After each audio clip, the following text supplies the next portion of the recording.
قل من كان عدوا لجبريل فإنه نزله على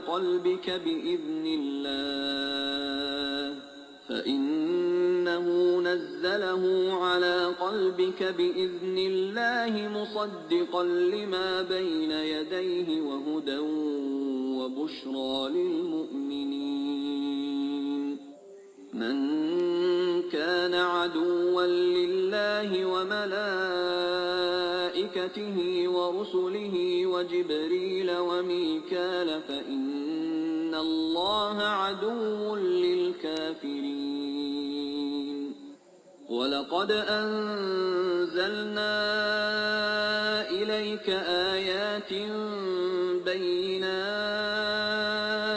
وما يكفر بها إلا الفاسقون.